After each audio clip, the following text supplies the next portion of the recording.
তোমাদের বহুল কাঙ্ক্ষিত এইচএসসি পরীক্ষা শুরু হচ্ছে। এক্ষেত্রে পরীক্ষার সময় এবং পরীক্ষার আগে তোমাদের বেশ কিছু করণীয় আছে। এই বিষয়গুলো হয়তো বা অনেকেই বোঝো, আবার অনেকে বোঝো না।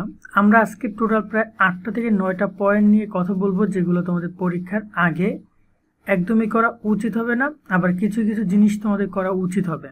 মূলত করণীয় নিয়ে কথা বলবো। দেখো শিক্ষার্থীরা, তোমরা সবাই জানো তোমাদের একটা বোর্ড এক্সাম, এটা অনেক ইম্পর্টেন্ট। কেউ চায় না ছোট ছোট ভুল করে পরবর্তীতে বড় একটা মাসুল দিতে। পরীক্ষাটা হচ্ছে 3 ঘন্টা একটা পরীক্ষা। তুমি কি পড়াশোনা করেছো সেটা মূল্যায়ন হবে 3 ঘন্টায়। তুমি যতই টপার স্টুডেন্ট হও, ছোট ছোট ভুলগুলো যদি করো, সেখানে দেখা যায় তোমার পরীক্ষাটা যদি খারাপ হয়, আলটিমেটলি তোমার রেজাল্টও খারাপ হবে। আবার যে পড়াশোনাই করে না, সে যদি এই ভুলগুলো মেনটেন করে চলতে পারে, তার কিন্তু অনেকটা ভালো রেজাল্ট এসে যায়। সো আমরা চলো বিষয়গুলো নিয়ে কথা বলি। তাই শেষ পর্যন্ত তোমরা ভিডিওটা দেখো। যারা আমাদের চ্যানেলে এখনও সাবস্ক্রাইব করে রাখুন, পাশে বেল আইকনটা বাজিয়ে রাখো সকল তথ্য পাওয়ার জন্য। ফেসবুকে যারা দেখছো, ভিডিওটা শেয়ার করে দিও। প্রথমত আমরা কথা বলি পরীক্ষার আগের রাতে পর্যাপ্ত ঘুমানো নিয়ে। ঘুমানোটা দরকার। এই ঘুমানোটা নিয়ে অনেক শিক্ষার্থী মনে করে যত কম ঘুমাবো, বা যদি আমি ঘুমাই তাহলে আমি পড়বো কখন। বাস্তবিক অর্থে ভাইয়া, তোমাকে ঘুমাইতে হবে, কারণ তুমি যদি না ঘুমাও তোমার শরীর খারাপ করবে। অন্তপক্ষে একটা স্বাভাবিক মানুষের দৈনিক 8 ঘন্টা ঘুমানোর কথা, এবং তুমি পরীক্ষার আগের রাতে অন্তপক্ষে 8 ঘন্টা ঘুমাবো। তুমি যদি না ঘুমাও, না ঘুমিয়ে তুমি পরীক্ষা দিতে গেলা, তারপর পরীক্ষা হলে বসে তুমি ঘুমাবা, ঝিমাবা, চোখ ডলবা, তোমার শরীর খারাপ লাগবে। কি দরকার ভাইয়া? তুমি ঘুমাও, যতটুকু প্রস্তুতি নিয়েছো তার উপরে পরীক্ষা দাও। কিন্তু তোমাকে রাতের বেলায় ঘুমাইতে হবে। রাত্র 11টা থেকে 3টা থেকে 4টা, এই টাইমটা কিন্তু খুব ইম্পর্টেন্ট ঘুমের জন্য। তো রাত্র 11টার মধ্যে ঘুমাতে যাবা, অন্তপক্ষে 5টা থেকে 6টা পর্যন্ত ঘুমাবা। অন্তপক্ষে 8 ঘন্টা না ঘুমাতে পারো, 6 ঘন্টা থেকে 7 ঘন্টা তুমি একটু ঘুমানোর চেষ্টা করবা, ঠিক আছে? সো ঘুমটা ইম্পর্টেন্ট। আমি আবারও বলছি, ঘুমাইলে তোমার শরীরও ভালো থাকবে, তুমি পরীক্ষা মনোযোগ সহকারে দিতে পারবা, পড়তে পারবা, লিখতে পারবা।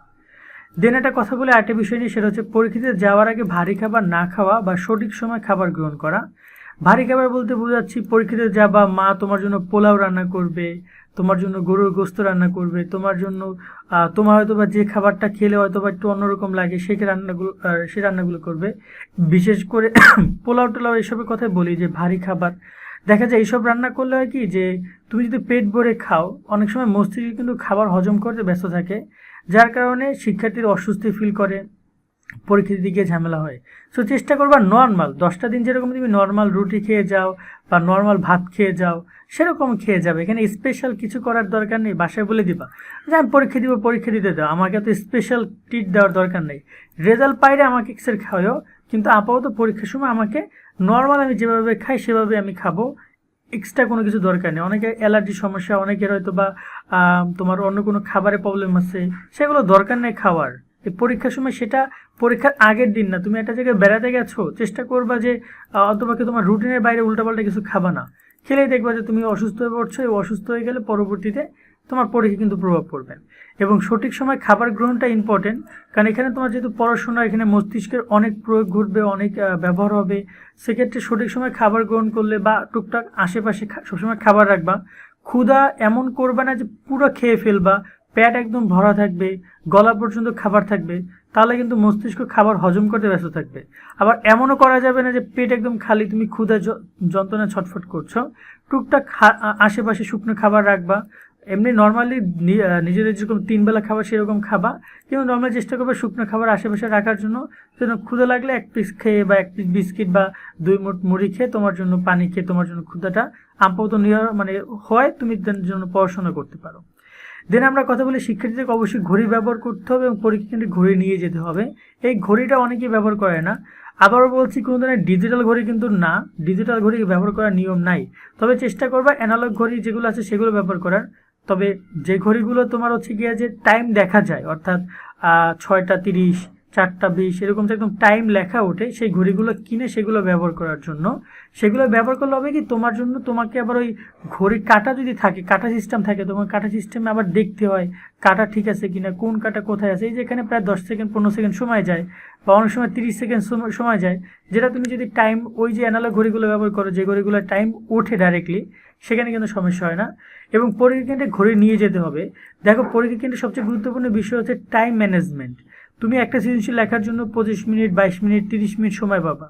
সেই সময়ের মধ্যে তোমাকে সৃজনশীলটা লিখতে হবে।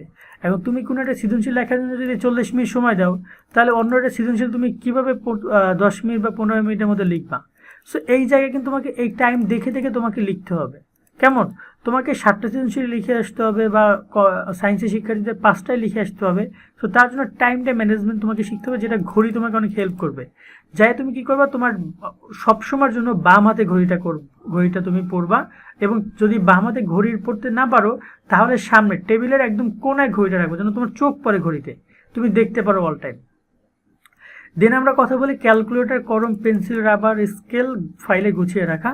অর্থাৎ তোমার যে টুকটাক কলম যা আছে, ক্যালকুলেটর ব্যবহার নিয়ে অলরেডি ভিডিও করা আছে, যে সায়েন্টিফিক ক্যালকুলেটর ব্যবহার করা হবে, কোনো ধরনের প্রোগ্রামিং ক্যালকুলেটর ব্যবহার করতে পারবে না, সেগুলো সব গুছিয়ে রাখবা, আগেই ফাইলে গুছিয়ে রাখবা।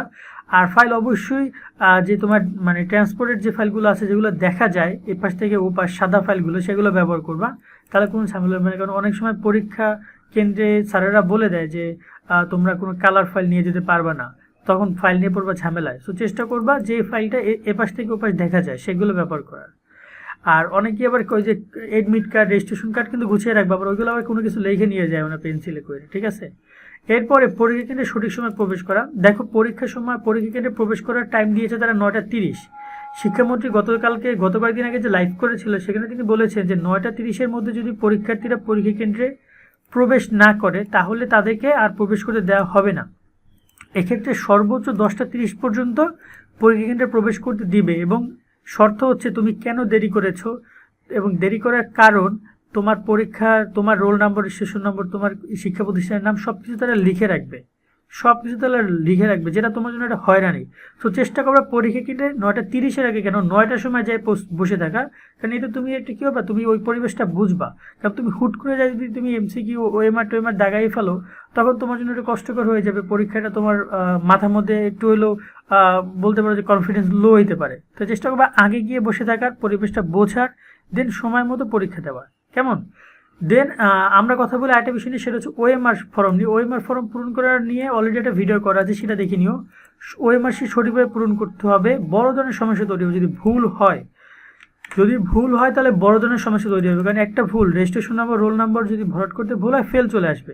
তা ওএমআর শিট পূরণ করার নিয়মের ভিডিওটা আমি ডিসক্রিপশন দিয়ে দেবো, সেখান থেকে ওএমআর শিট পূরণ করার নিয়মের ভিডিওটা দেখে নিও। আমি এটা রিকোয়েস্ট করবো তোমাদেরকে। কেমন? কারণ ওএমআর শিট এখানে 2টা ওএমআর শিট থাকে, একটা হচ্ছে এমসিকিউ, একটা হচ্ছে সিকিউ। 2টা ওএমআর শিট সঠিকভাবে পূরণ করতে হবে। আরেকটা বিষয় হচ্ছে ডিজিটাল ডিভাইস নিয়ে যাওয়া যাবে না, কোনো ধরনের কম্পিউটার, তোমাদের কি বলো ওটাকে, মোবাইল, কোনো ধরনের মোবাইল তো নিতে পারবে না, তো নর্মাল বিষয়। কোনো ধরনের ডিজিটাল ঘড়ি, কলম এগুলো নিয়ে যেতে পারবে না। কোনো ধরনের সায়েন্টিফিক ক্যালকুলেটর যেগুলো আছে সেগুলো ব্যবহার করতে পারবে না, মানে তোমার যে প্রোগ্রামিং ক্যালকুলেটর, নর্মাল ক্যালকুলেটর ব্যবহার করতে পারবা। সো কোনো ধরনের ডিজিটাল ডিভাইস যেন তোমার সাথে না থাকে, তাহলে কিন্তু ডাইরেক্ট বহিষ্কার করে দিবে তারা। পরবর্তী আছে পরীক্ষার নকল বা অশুদ্ধভাবে অবলম্বন করা যাবে না। এটা তো একটা নর্মাল বিষয়, কেউ করা যাবে না। কিন্তু তোমরা কি জানো, নকল করলে জেল আছে, জরিমানা আছে, অনেক বড় বড় শাস্তি আছে, শুধু যে বহিষ্কার এমনটা কিন্তু না। সো নিজের যোগ্যতা যতটুকু পারো করো, A+ পাইয়ে কোনো লাভ নাই যদি তুমি ভর্তি পরীক্ষায় পাশ না করো।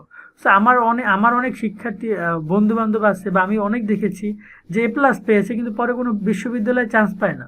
কেন পায় না জিজ্ঞেস করলাম, শুনলাম এরা পরীক্ষা দিয়েছে কাটি কইরা, এদিক ওদিক কইরা।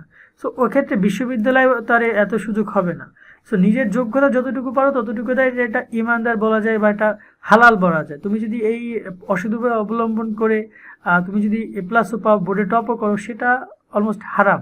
সেটা দিয়ে তুমি যত টাকা পয়সা ইনকাম করবে, যাই করবে না কেন, এটার বাস্তবিক প্রয়োগ কতটুকু হবে তুমি আগে বুঝে নাও। সো চেষ্টা করবা নকল বা অশুদ্ধ অবলম্বন দেখা থেকে বন্ধু বান্ধবের টুকটাক সহযোগিতা নিয়ে এটা করা যেতে পারে, কিন্তু কোনোভাবে নকল বা এমন কোনো কিছু কাজ করা যাবে না যেটা তোমাকে রিস্কে ফেলে দেয়। সো আশা করি বুঝতে পারছো। টোটাল এই হচ্ছে নির্দেশনাগুলো, আশা করি তোমরা বুঝতে পারছো, আমি এক্সপ্লেন করে দিতে পেরেছি। এরপর তোমাদের কোনো প্রশ্ন থাকলে কমেন্টে জানিও। আজকের মতো আমরা এখানে বিদায় নিচ্ছি। সকলে ভালো থাকো, আল্লাহ হাফেজ।